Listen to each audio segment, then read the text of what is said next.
निविदा भवन निर्माण प्रमंडल 2 से निकाली गई थी। NIT नंबर 11 उसमें तो दोनों का अरेस्टिंग हो, जांच होगी, निष्पक्ष जांच हो। संवेदक कुछ है, लेकिन आप जब जरूरत पड़ेगा तो सारे संवेदक एक हो जाते हैं, लेकिन 1 बजे के बाद वही संवेदक साथ में बैठ के चाय पीते हैं और साथ में रहते हैं। तो संवेदक का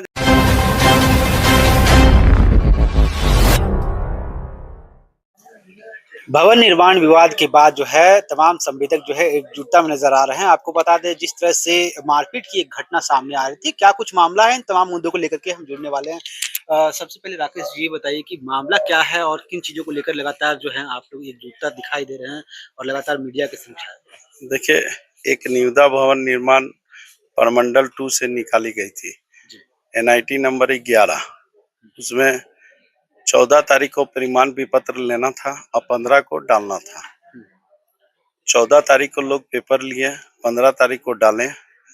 अब उसमें खोलने की जो प्रक्रिया थी वो समय पे नहीं खोला गया, तो संवेदक द्वारा दूसरे दिन कार्यालय जाके जानकारी प्राप्त, चूंकि इस संवेदक का अधिकार होता है कि जो निविदा डाले हैं उसके बारे में जाने। तो जब जानने के प्रयास किए तो 5 पेपर उसमें गिरा हुआ था, तो उसमें एक पेपर सादा था जिसमें किसी भी तरह का रेट उट नहीं था।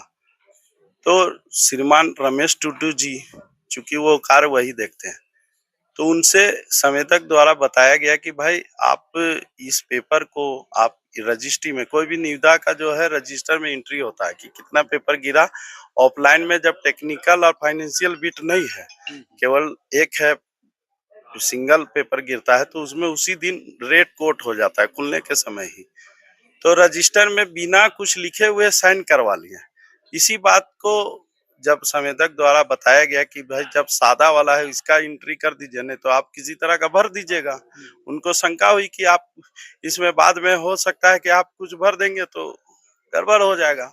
चूंकि एक बच्चा को जिस तरह से पढ़ाई के बाद रिजल्ट का इंतजार होता है, उसी तरह एक संवेदक किसी निविदा के बहुत दिन से तैयारी करते हैं और उस निविदा के गड़बड़ा जाने से उनको उतनी ही दुख होती है जैसे किसी साल भर बच्चा पढ़ने के बाद एग्जाम में उनको तकलीफ होता है। तो वो किए, तो इस घटनाक्रम को उनको पहले से अभ्यास था कि इनके द्वारा इस तरह का कार्य किया जाएगा। तो वीडियो रिकॉर्डिंग चल रहा था। अब उस वीडियो को वो इतना, उनके केवल इतना बोलने पे कि रजिस्टर सादा में क्यों साइन करा रहे हैं, वो उनके साथ मोबाइल छीन के पड़ाक से हाथ चला दिए। आपको हम फोटो दिखाते हैं, फोटो फोटो फोटो आप देखिए। जैसे ही हाथ चलाए कॉलर पकड़ के, संवेदक का आंख में लगा। अब आप इस फोटो से अंदाजा लगा सकते हैं कि जब किसी के आंख के पास अगर एक पतंगी भी आ जाता है तो दोनों आंख ऑटोमेटिक बंद हो जाता है। तो ये प्रतिक्रिया करने के पोजीशन में ही नहीं थे संवेदक, तो कहां से प्रतिक्रिया करेंगे। जो रमेश टुडू जी ने FIR में लिखा है कि हमारे साथ मारपीट किया गया, आप उनके साथ देख लीजिए, कहीं कुछ नहीं हुआ। संवेदक देखिए आंखी में। तो आखिर बीच बचाव इस तरह का, जिस तरह से वो लगातार आरोप लगा रहे हैं कि हमारे साथ मारपीट किया, वहां भी CCTV कैमरा फुटेज रहते हैं, ये भी रिकॉर्डिंग किए हैं हालांकि। अब वो तो बोल रहे हैं, है तो भाई प्रशासन को देंगे। वो तो बोल रहे हैं कि माननीय मुख्यमंत्री जी के समाज से। अरे मुख्यमंत्री जी तो सबके हैं, हम सबके भी मुख्यमंत्री हैं। मुख्यमंत्री जी योजना निकालते हैं तो हम लोग काम करते हैं। तो अब यहाँ पर समाज और इसकी कहीं कोई बात नहीं है, ST SC का कोई मामला नहीं है। हमारा विरोध यहाँ पर है। अगर संवेदक गलत है तो उस पे भी कार्रवाई हो, अगर अभियंता गलत है तो उन पे भी कार्रवाई हो। आज संवेदक को अरेस्टिंग के लिए प्रयास कर रही है प्रशासन, लेकिन संवेदक द्वारा जो FIR किया गया उस पे कोई कार्रवाई नहीं हो रही है। अगर अरेस्टिंग होती है तो दोनों का अरेस्टिंग हो, जांच होगी, निष्पक्ष जांच हो, और नहीं तो फिर आगे हम सभी संवेदक एक होके आगे का कार्रवाई हम लोग एकजुट होके अपना करेंगे कि किस तरह से इस लड़ाई को लड़े। ताकि चूंकि अगर आज नहीं लड़े तो मालूम चला कि एक कार्य में हम लोग को 10 टेबल में जाना पड़ता है भाई साहब। उस समय कितना परेशानी होती है वो हम लोग जानते हैं। तो अगर इस तरह से केस हर बात पे होने लगे तो एक एक संवेदक पे 10-20 केस हो जाएगा एक कार्य पे। तो फिर अगला क्या कुछ निर्णय होने वाला है जिस तरह से लगातार जिस तरह से इनके साथ मारपीट की घटना हुई है?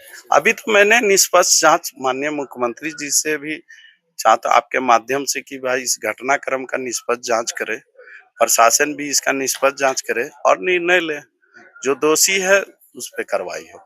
अगर रमेश टूडू जी की तरह इस निविदा में जरा सा भी गलत किया गया है तो उन पे भी कार्रवाई हो, ताकि दूसरे कोई संवेदक के साथ ऐसा नहीं करें। जाति सूचक की भी बातें कही जा रही कि हमारे ऊपर जो है आप जाति सूचक तो आरोप आप लगाया तो गया है। देखिए, वो तो देखने का आप विषय है। देखने का वो विषय वीडियो है में जाति सूचक कि का आप मैंने कहीं भी हम लोग सब समाज के सारे समाज के ठेकेदार होते हैं, सारे समाज के गांव मोहल्ला हम लोग बनाने का काम करते हैं और हमारे पास जो जितने मजदूर काम करते हैं सब समाज के काम करते हैं। हम लोग उनसे कार्य कराते हैं। हम लोग के मुंह से तो हमेशा हम लोग गाली सुनने का काम करते हैं। संवेदक के बारे में आता है कि ठेकेदार तो हमेशा ठेकेदार को दोषी माना जाता है। कभी किसी ने ये नहीं देखा कि ठेकेदार किस परिस्थिति में काम किया।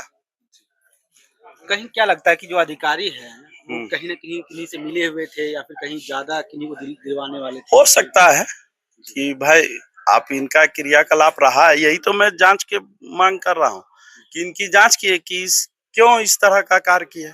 कहीं किसी से मिले किसी से उनकी कुछ बात तो नहीं हुई। हुँ, हुँ।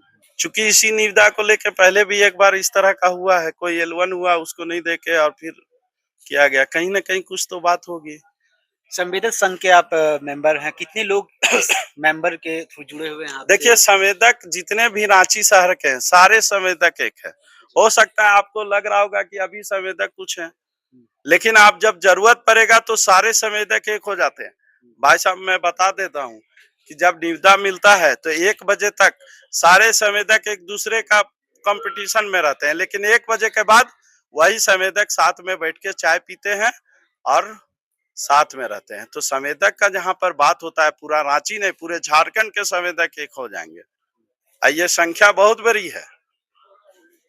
तो अगर एकजुटता आप लोग में है तो गए थे अधिकारी के पास, मिलने का प्रयास किए, समझने का प्रयास किए कि मामला आखिर कहाँ बिगड़ा, क्या कुछ हुआ? देखिए, जिस तरह से श्रीमान रमेश टूडू जी का क्रियाकलाप उस दिन के बाद से है, उसमें हम लोग अगर किसी भी तरह का जाते हैं तो हो सकता है कि किसी तरह का कार्रवाई हम लोग पे भी झूठा केस पे आरोप पर आप लोग लगाते की तो थे। संख्या काफ़ी थी, इस वजह से ऐसा है कि हमने उसी के माध्यम से ये जानकारी प्राप्त किया कि आखिर घटनाक्रम क्या हुआ। वहाँ और भी संवेदक थे, उनसे बात करके जानकारी प्राप्त हुई, तब हम लोगों ने आज प्रेस कॉन्फ्रेंस किया और आने वाले दिन में हम सबके यहाँ जाएंगे, सबके यहाँ जाएंगे, जहां जहां जाना होगा वहां जाएंगे। हमारे संवेदक को झूठे आरोप पे फंसाने का काम कोई भी नहीं कर सकता है। इनके साथ मारपीट भी थी, नाम राणा विजय सिंह, राणा रंजीत सिंह है और राणा संतोष सिंह, 2 संवेदक के साथ। जी, बिल्कुल जिस तरह से 2 मेंबर के साथ जो है मारपीट की गई, संवेदक थे, लगातार जिस तरह से ये मामला तूल पकड़ता नज़र आ रहा और लगातार संवेदक संघ के जो हैं, वो लगातार कह रहे हैं कि हम सीएम के पास भी गए हैं, तमाम चीज़ों को लेकर अवगत कराने का प्रयास किया और थाना और प्रशासन से ये गुहार कर रहे हैं कि आप निष्पक्ष जाँच करके इस पर कार्रवाई करने का प्रयास करें। तब तक के लिए आप हमारे साथ बने रहें, मैं चंदन, धन्यवाद।